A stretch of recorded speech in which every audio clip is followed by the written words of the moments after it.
igniting flames of fire, hang on the burning wire.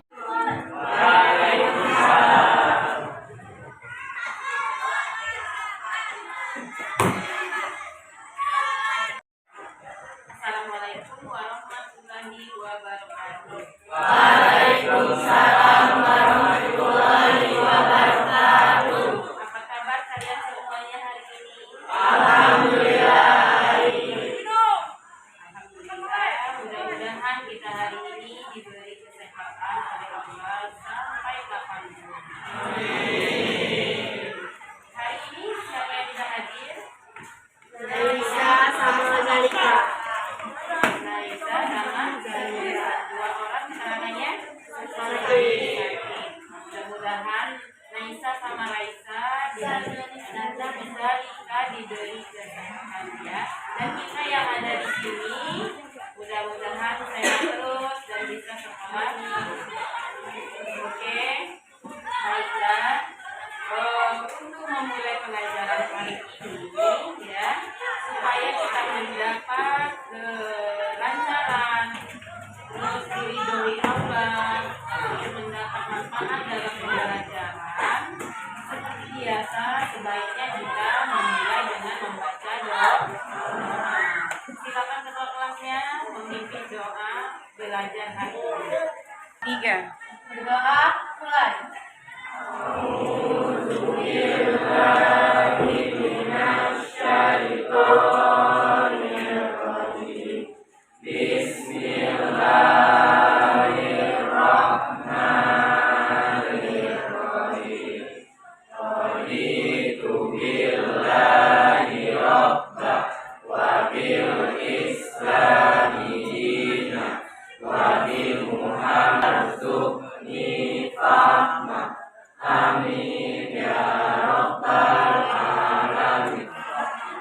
Baiklah, hari ini kita memasuki materi baru. Sebenarnya ini minggu yang lalu sudah kita bahas sekilas ya materi kita, yaitu bab 4 tentang listrik statis.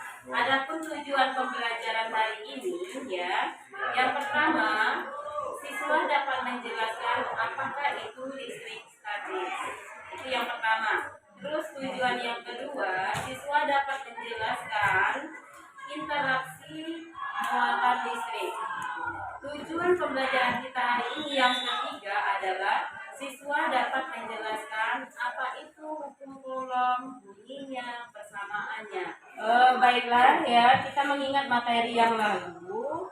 Kita kemarin kan sudah membahas sekilas itu tentang listrik statis ya. Listrik statis itu gejalanya di alam ini banyak sekali, misalnya seperti terjadinya petir kan kemarin. Terus yang kedua misalnya mistar yang kita gosok ke rambut, setelah itu kita dekatkan ke kertas. Nah, sebelum ibu lanjutkan yang itu, adakah di antara kalian yang masih ingat apakah itu listrik statis? Ya. Saya Bu. Ya. Listrik statis merupakan muatan listrik yang berkumpul dalam jumlah tertentu dan berada dalam keadaan diam atau statis. Terus siapa namanya? Manda ya. Nah, benar, berarti kalian masih mengingat apakah itu listrik statis. Intinya listrik statis itu listrik yang dalam keadaan diam. Nah, tentang listrik statis ini ya, sebenarnya banyak sekali kita temukan di lingkungan kita ya. Salah satunya kalau di alat-alat elektronik seperti mesin fotokopi ya. Terus yang di alam misalnya peristiwa terjadinya petir. Terus ada satu lagi yang sederhana, mungkin kalian di sini pernah ya praktikum itu. Misalnya penggaris kita gosokkan ke rambut. Setelah itu kita dekatkan ke serpihan kertas kecil ya, kertasnya bisa terangkat ya. Nah, itu bisa menimbulkan gejala dari listrik statis. Nah, sekarang ya, coba kita praktikum sederhana ya, bagaimana cara menimbulkan atau bisa terjadinya listrik statis. Praktikum ini dilakukan 2 atau 3 teman kalian. Oke, sekarang kita lihat percobaannya.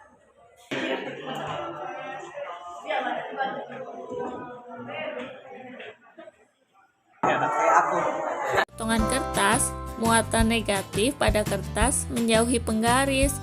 Sisi kertas yang dekat penggaris menjadi bermuatan positif, sehingga potongan-potongan kertas akan tertarik oleh penggaris plastik.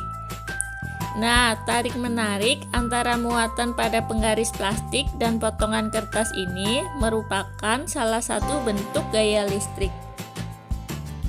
Selama potongan kertas menempel pada penggaris plastik, terjadi perpindahan muatan listrik. Setelah muatan listrik pada potongan kertas dan penggaris sama, kedua benda itu akan saling menolak atau melepaskan diri. Akibatnya, potongan-potongan kertas akan terlepas dari penggaris. Kita lanjutkan ya. Semuanya tolong perhatikan ke depan. Sebelum kita lebih jauh membahas listrik statis ya, kita harus tahu dulu ya. Ini materi lanjutan dari kelas 8 yaitu tentang atom. Nah, atom itu masih ingat nggak kalian? Atom itu ya, itu materi kelas 8 ya. Bagian terkecil dari suatu unsur. Nah, itu namanya atom ya. Misalnya kertas ini, ibu potong sampai sekecil mungkin ya, sampai sebesar biji apa kira-kira yang paling kecil? Biji pasir ya, itu masih namanya atom ya. Atom itu terdiri dari yang pertama satu inti atom, yang kedua namanya elektron ya. Inti atom ini terbagi menjadi proton dan neutron. Ini sebenarnya materi kelas 8 ya. Proton ini muatannya adalah positif. Kalau neutron tidak bermuatan, kalau elektron muatannya negatif ya. Nah, ini adalah atom.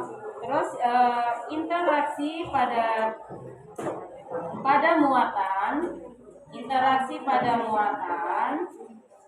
Nah, jadi di sini kita bisa melihat ya bahwa muatan itu ada berapa? Ada dua. Yang pertama muatan positif, yang kedua muatan negatif. Ini yang pertama muatan positif, yang kedua muatan negatif. Nah, sekarang di sini kita mau tahu ya interaksinya.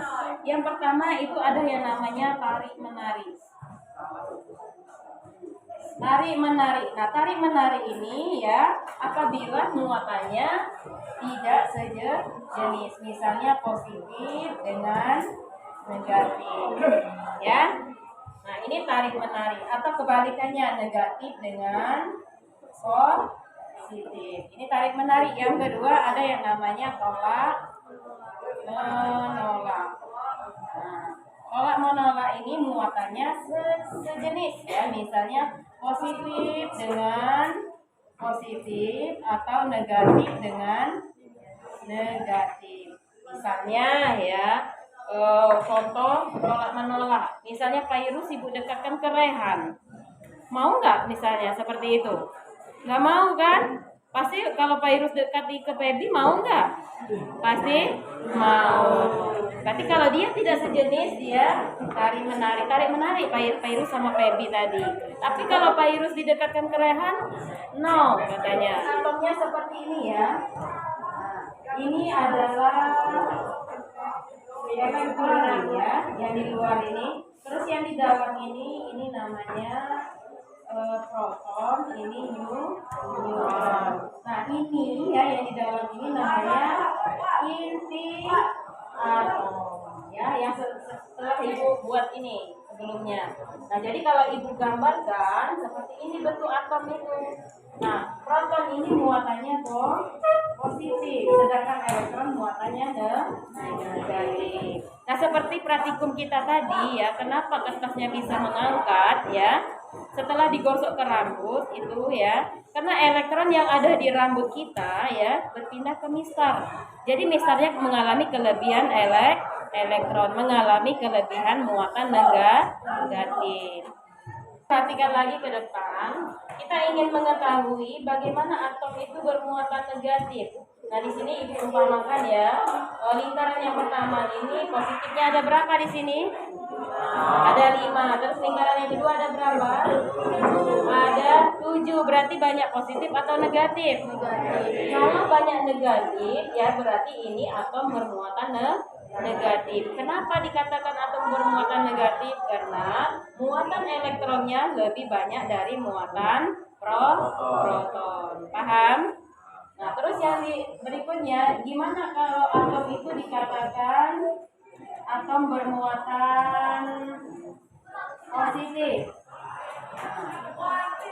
Ini ibu umpamakan ya, misalnya tanda positifnya di sini ada 7, terus negatifnya misalnya di sini ada 4. Nah, ini ya, karena yang positifnya ada 7, yang negatifnya ada 4, berarti ini kita katakan bahwa atom ini bermuatan positif.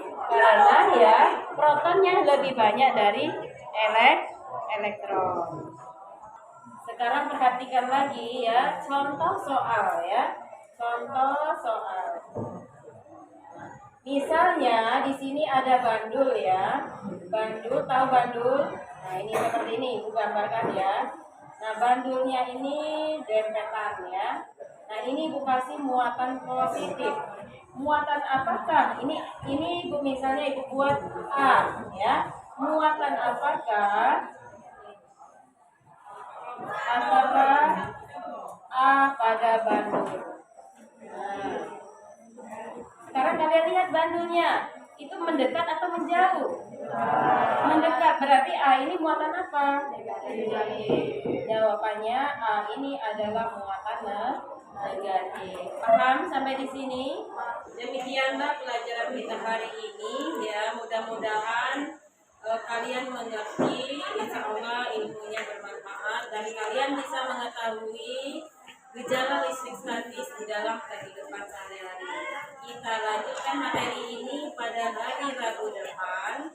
Ibu akhiri, assalamualaikum warahmatullahi wabarakatuh. Waalaikumsalam warahmatullahi wabarakatuh.